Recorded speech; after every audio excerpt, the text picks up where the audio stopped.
In the 19th century, 40 years before the emergence of the Group of Seven, Homer Watson portrayed the surrounding landscape as something specifically Canadian rather than as a pastiche of European precedents. He thus became the central figure, or one of the central figures in Canadian art from the 1880s until the First World War. Watson was born in 1855 in the Grand River Valley hamlet of Doon, which is today a suburb of Kitchener. You can tell this because there's a gigantic Homer Watson highway, which he really would not have approved of running through Kitchener. Although he traveled extensively in Canada and the United States and also made 7 trips to Great Britain, the longest of them lasting 3 years, Watson was otherwise a lifelong resident of Doon. In his view, significant art could only be made when an artist had, as he said, roots in his native land and is a product of its soil. Paintings such as the one on the screen were the result. Understanding this is crucial to answering tonight's question, is Homer Watson's art Canadian? At the time of his death in 1936, at the age of 81, Watson was still living and working in the Doon house that he had bought 55 years earlier as a young newlywed. His close association with Doon links him with the earlier British painter John Constable and with mid-century French artists such as Jean-François Millet, Théodore Rousseau, and Charles-François d'Aubigny, who took as their subjects the countryside around the town of Barbizon, 40 miles south of today's Paris. I emphasize this because the Irish playwright Oscar Wilde, in Toronto as part of his highly publicized 1882 North American lecture tour, admired a Watson painting, now unfortunately lost, although I have really tried, and immediately proclaimed to the press that Watson was, quote, the Canadian Constable, as well as being, quote, Barbizon without ever having seen Barbizon. Wilde was probably thinking in terms of all these artists' shared subject matter, rural in every case, and their shared naturalistic style, although by 1882, the self-taught and little-traveled Watson had never actually seen any Constable or Barbizon paintings in the flesh. But above all, although Wilde had no way of knowing this, as his first meeting with Watson was still 5 years in the future, Watson's intense interest in Doon paralleled Constable's self-identification with the Suffolk countryside, what the tourist industry today always calls Constable country, as well as the French artist's extreme devotion to the vicinity of the village of Barbizon. And thus Wilde's likening of Watson to European artists actually enhanced rather than detracting from the Canadianness of his art. And Watson did draw from the work of other artists.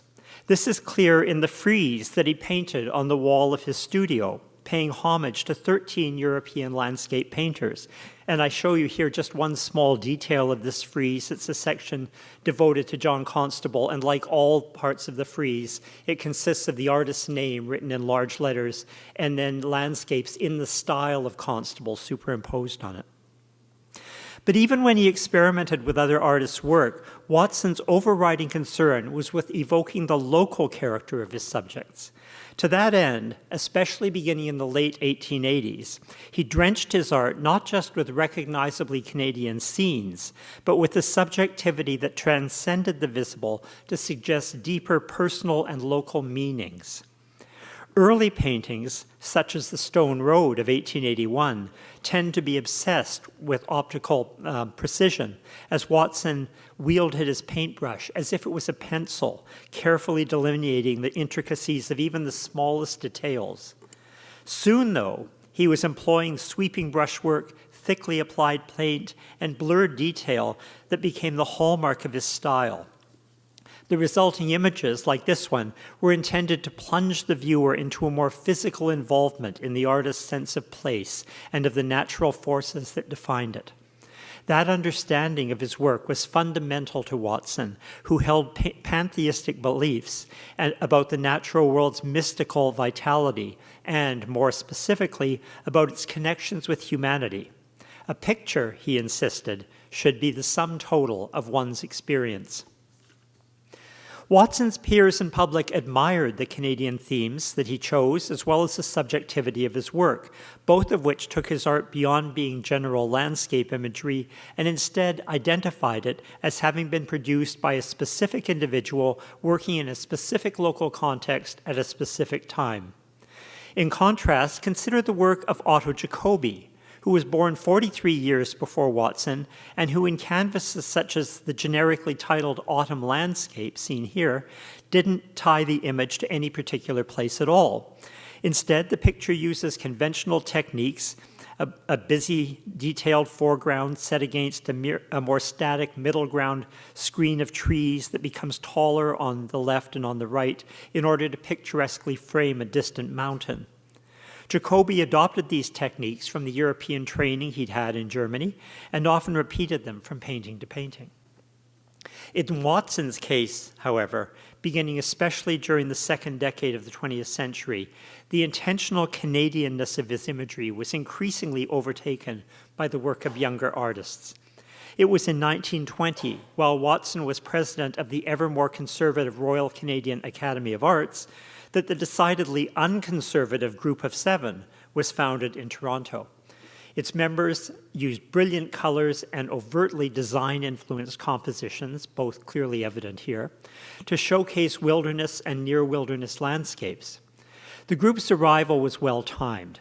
Its reliance on rugged, clearly Canadian vistas and its use of brashly modernist aesthetics suggested a newly forceful 20th century identity for a country that in the aftermath of the First World War was coming into political, economic, and social maturity and confidence on the world stage. With the backing of viewers, collectors, and sympathetic institutions such as the National Gallery of Canada, the group was successful both in promoting its own art and in supporting other artists, including members of Montreal's Beaver Hall Group, who similarly embraced modernist aesthetics. Watson, however, was skeptical about all of this. This is a quote. "Lines, patterns, symbols are all very well." He's talking specifically about the Group of Seven here. "But of themselves, they are useless or meaningless, unless clothed with the authority a study and love of nature only can give." And he resented the suggestion, frequently put forth, that the group's pre-Cambrian shield views were more eloquent about Canadian geography and identity than were his Grand River Valley paintings. To Watson, the evergreen trees in canvases such as Tom Thompson's The Jack Pine were, quote, "no more Canadian than our elms, oaks, or maples." But although Watson tried to update his aesthetic, the tide was turning against his essentially 19th century definition of the pastoral, pre-industrial Canadian landscape. By the mid-1920s, the Group of Seven was well on its way to dominating definitions of Canadian art. In contrast, Watson's adoption of eccentric purples, oranges, and rusty reds after the First World War was an attempt by the increasingly old-fashioned artist to bring his canvases more into line with a contemporary art world that he in fact scarcely understood and to which he was generally unsympathetic. And what about today? How do Watson's paintings fit into definitions of Canadian art now in the 21st century? I think one answer to that question has to do with the whole phenomenon of pioneers. Watson was a proud grandson of the Grand River Valley's first generation of German and British settlers. Like most of his contemporaries, including authors and visual artists, he had tremendous respect for the pioneer values of hard work, resilience, and endurance. Local pioneers and their relationships with the land they had transformed into a new country with thriving farms and towns were key aspects of Watson's art, and I show you just two examples here.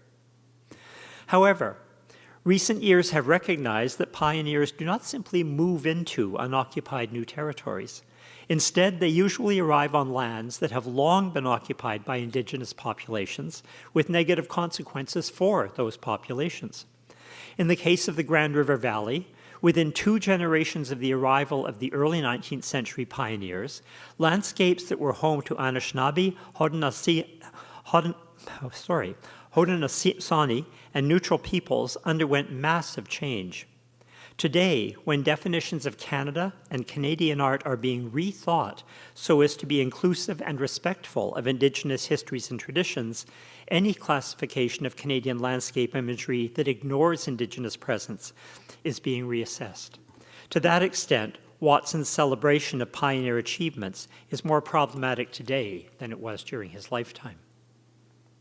In another sense, however, Watson's landscapes are now more Canadian than ever. One of his most admirable qualities was his profound respect for nature.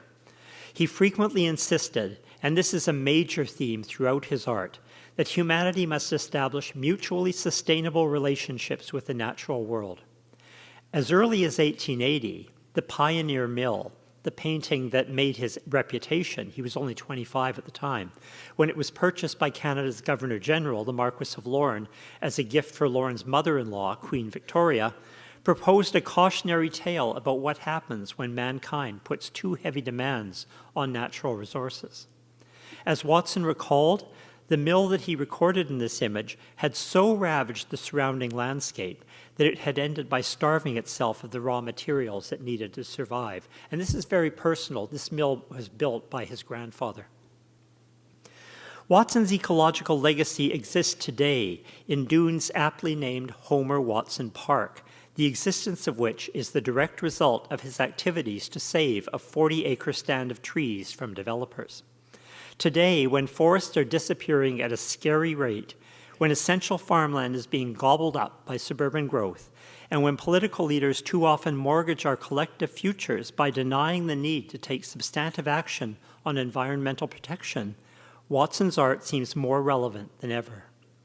Insofar as the federal government, though not, it should be noted, several provincial governments, identifies environmental issues as core aspects of its vision for the country, then we can answer the question, is Homer Watson's art Canadian? With a resounding, yes, it is. Thank you.